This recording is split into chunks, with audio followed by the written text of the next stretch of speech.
Fala galera, tudo certo? Passando aqui rapidinho, só para pedir para vocês aí o like e para se inscrever no nosso canal, que isso ajuda muito a produção do nosso conteúdo, beleza? Valeu, espero que gostem aí do vídeo. Fala galera, mais um vídeo aqui no nosso canal e hoje, para fechar a série aí de como vem as seleções, né, tanto para a Eurocopa como para a Copa América, vamos falar do Brasil. A gente já falou bastante no canal, né, até nos amistosos, enfim, só que agora é o vamos ver, como que de fato o time tá vindo para começar essa Copa América, muito provavelmente, né? Óbvio que o Dorival pode mexer algumas coisas, mas é o time de fato que eu acho que vai ser escalado. E também, dependendo do adversário, né? Costa Rica, pode ser que ele invente um pouco, mas enfim, o ideal, digamos. Seguindo o estilo dos nossos vídeos desse formato, vamos falar sobre os últimos jogos do Brasil. Então, bom, como todo mundo já sabe, né, o Brasil vinha do ano passado de um momento muito complicado nas eliminatórias, né, para Copa do Mundo. Então o Brasil empatou com Venezuela, o Brasil perdeu para o Uruguai, o Brasil perdeu para a Colômbia, o Brasil perdeu para a Argentina, ganhou do Peru na Bacia das Almas, realmente não estava num grande momento. Só que esse ano a situação mudou. A gente já tem um novo técnico, né? Já tem bastante tempo, que é o Dorival Júnior, e tivemos 4 amistosos que deram um pouco o tom de como tá vindo esse Brasil. Ganhamos de 1-0 da Inglaterra lá em março, depois empatamos em 3-3 com a Espanha. E agora em junho, ganhamos de 3-2 do México e empatamos em 1-1 com os Estados Unidos. Óbvio que os times não eram literalmente o time titular, né? Então a gente teve outras possibilidades. O Bento, por exemplo, jogou no gol. Né, a gente teve jogando Fabrício Bruno, né, pelo menos lá nos jogos de março. O João Gomes participou bastante, mas de maneira geral, quem jogou esses jogos foram mais ou menos os titulares ou quem o Dorival imagina que sejam os titulares da seleção. Mais recentemente, né, o Brasil jogou já com um time um pouco mais com a cara do Brasil. O jogo do México teve muitas reservas, isso já era previsto. O jogo dos Estados Unidos foi basicamente o time que deve ser o titular começando a Copa América. E o que esses amistosos nos dizem, né?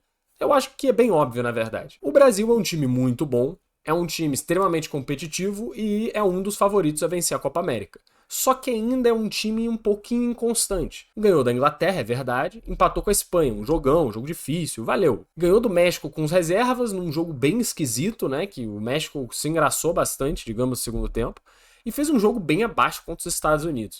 Os Estados Unidos teve chance de vencer o jogo, né, e era basicamente um Brasil titular. Óbvio, jogando sem muita empolgação, só que de qualquer maneira, não foi um resultado muito empolgante que levantou algumas dúvidas para esse início de Copa América, como que de fato o Brasil tá chegando. O grupo do Brasil é bem fácil, né? Então vai pegar Costa Rica, Paraguai e Colômbia. Não deve ter dificuldade nenhuma contra a Costa Rica, nem contra o Paraguai. E aí sim o grande jogo vai ser contra a Colômbia, muito provavelmente definindo quem vai ser o primeiro do grupo. Que aí interfere em cruzamento, né? Enfim, das quartas de final pra frente. Só que, assim, não é também muito decisivo. Quem são os principais jogadores do Brasil, né? Cara, acho que não tem muito como fugir. A gente tem Vinícius Júnior, que é o potencial bola de ouro, na minha cabeça é o bola de ouro nessa temporada, que curiosamente não consegue jogar dessa forma pela seleção. É até um ponto que é muito debatido. Por que o Vinícius não consegue mostrar o melhor futebol dele jogando pela seleção brasileira? É a pressão de ser o cara do time? É a pressão de não estar jogando bem, e aí isso só vai se somando e ele toma decisões muito precipitadas? Não sei, é o estilo de jogo, enfim, difícil saber. Mas, com certeza, o cara desse time, e se ele engatar, se ele vier bem, se ele vier forte nessa Copa América, o Brasil é quase imparável. A gente tem do outro lado, ou centralizado, né? Depende da situação, o Rodrigo, que é a dupla de ataque dele no Real Madrid, um jogador também extremamente versátil, que sabe jogar de centroavante, sabe jogar de meia, sabe jogar de ponta direita, muito importante para que o Brasil funcione. Ele ocupa a posição do campo que é mais necessária que ele ocupe. Isso é essencial para o time do Brasil, ainda mais considerando adversários muito diferentes, né?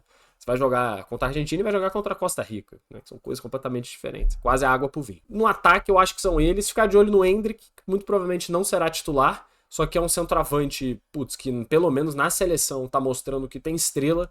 Sempre que entra, tá fazendo gol, tá jogando bem. Vai entrar, isso eu garanto, em praticamente todos os jogos, num segundo tempo. E vamos ver se ele vai acabar se tornando titular ou não e se ele vai ser decisivo, como a gente espera também já dele, né? No meio, tem grandes jogadores, né? Todos são bons, mas eu acho que não tem nenhum grande destaque ali na região de meia de volante. Eu acho que a única coisa pra gente ficar de olho é o Paquetá.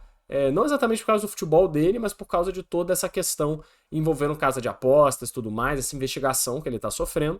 Porque isso pode acabar afetando um pouco o jogo dele. E ele é um cara muito importante. No momento, ele é o camisa 10 do Brasil. Ele é esse cara que faz a ligação entre a linha de volantes e a linha de atacantes. Se ele tiver mal, como por exemplo ele esteve mal contra os Estados Unidos, o Brasil perde muito. O Brasil perde muita criatividade, perde muita velocidade no campo de ataque. Então é muito importante o Paquetá estar bem. Tem que ficar de olho nele, porque não necessariamente ele vai estar. Essa questão extra-campo influencia bastante na parte no campo, né? Vamos ver como é que ele vai estar. Se ele conseguir se concentrar, esquecer um pouco disso, acho que o Brasil ganha muito. Na linha de defesa, os laterais são honestos, bons, mas também não cabe muito. Eu acho que a gente tem que ficar de olho aí nessa linha de zaga.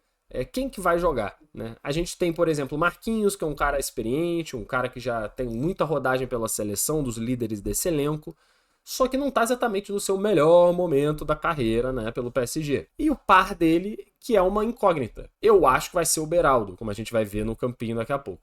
Mas, cara, o Bremer, o Gabriel Magalhães, assim, o Militão voltando de lesão, pode ser que assuma essa titularidade também. Seria o titular ideal, acho, talvez. Tem que ver quem vai ser essa dupla de zaga e como que vai funcionar essa linha.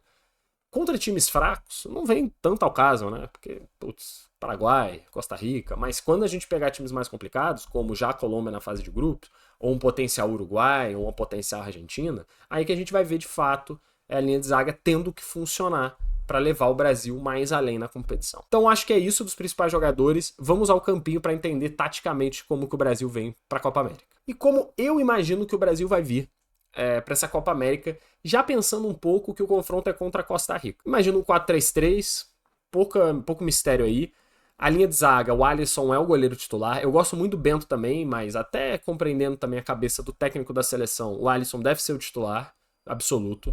As laterais, o Wendel e Danilo, sem discussão, também para mim não tem discussão, eles serão os titulares absolutos. A linha de zaga, Marquinhos é titular absoluto e o Beraldo é aquele que pode ser que não seja o titular absoluto. Dá para enxergar aqui o Militão voltando e fazendo a dupla com o Marquinhos, isso é extremamente possível e acho que igualmente muito bom. Talvez o Bremer, talvez o Bruno Magalhães, dependendo do adversário, se a comissão técnica achar que é melhor. Mas eu acredito que o Beraldo deve jogar pelo menos de início, até porque ele que está fazendo essa dupla de zaga com o Marquinhos com mais constância. Então acredito que esse seja o sistema defensivo do Brasil. Não tem muito o que mudar aqui.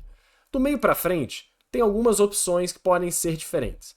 Eu acredito que para esse jogo contra a Costa Rica, ele vai vir com o Paquetá, que deve continuar a ser o titular nessa posição de camisa 10, a não ser que algo aconteça nos bastidores e ele não esteja bem para jogar, e aí vai mudar isso aqui, mas acho que o ideal hoje é esse. E na linha de volantes, se fosse contra um adversário mais difícil, eu viria com Bruno Guimarães e o Douglas Luiz. O João Gomes fez um jogo muito ruim contra os Estados Unidos e talvez deixar ele no banco um pouco para não cair muita carga nele, um garoto também. Colocar o Douglas Luiz, que é um cara já com um pouco mais de rodagem, para segurar essa barra junto com o Bruno Guimarães. Por exemplo, contra a Colômbia eu viria assim. Porém, como esse jogo é contra a Costa Rica, com todo respeito à Costa Rica, o Brasil não precisa de um monte de volante.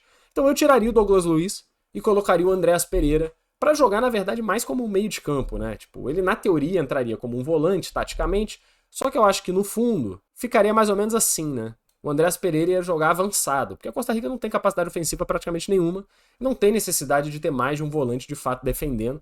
Na verdade, seria muito capaz o Bruno Guimarães jogar até mais para frente também. Só que, né, sem viagens na maionese. Só que eu acho que esse seria o trio de meio de campo. Bruno Guimarães, o Andréas Pereira e o Paquetá para dar mais ofensividade para o Brasil, que vai com certeza ter 80% de pós de bola contra um time como a Costa Rica, e é importante ter um refino extra, um passe melhor, uma finalização de fora da área. Na linha de ataque, na minha cabeça, né, eu viria com o Endrick. Eu gosto do Endrick, acho que o Endrick tinha que ser o titular, abrir o Rodrigo na direita e deixar o Endrick de centroavante e o Vinícius na esquerda, né?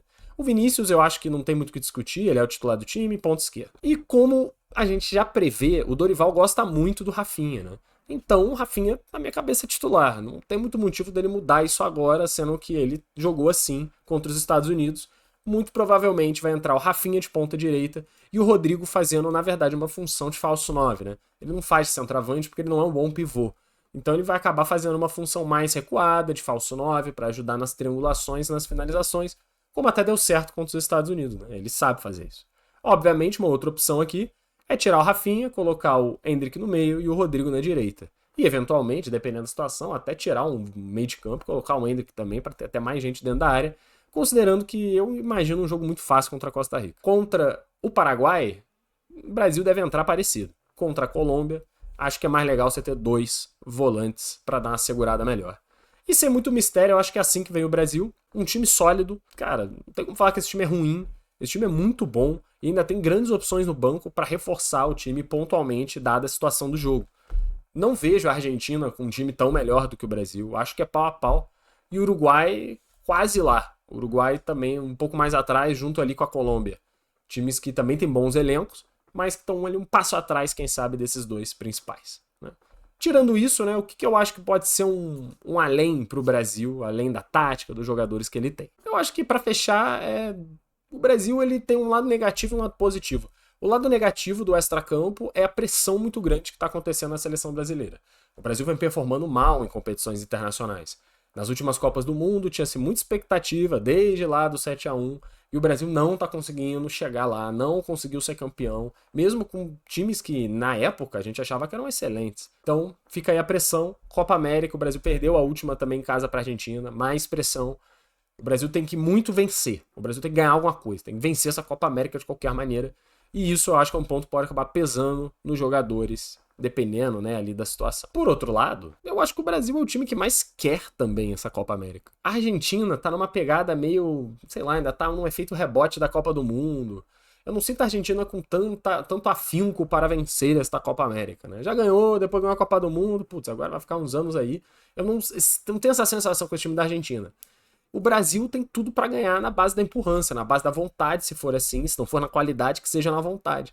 E acho que isso também pode pesar. Em um jogo decisivo, o querer mais faz a diferença. E eu acho que o Brasil hoje talvez seja o time da América que mais queira ganhar essa Copa América. Então é isso. Tá entregue um vídeo sobre o Brasil que fecha aí a nossa sequência de como vêm as seleções, tanto da Euro como da Copa América. Vamos trazer aí alguns novos conteúdos das Copas em breve. Agradeço muito a todo mundo que tá vendo os vídeos, né? Espero que vocês tenham gostado desse nosso formatinho que a gente replicou, né, para todas as seleções, que tenha sido informativo de certa maneira. Se vocês têm outras opiniões, deixem nos comentários, sugestões também de vídeo, de alguns outros modelos de vídeo que vocês gostem.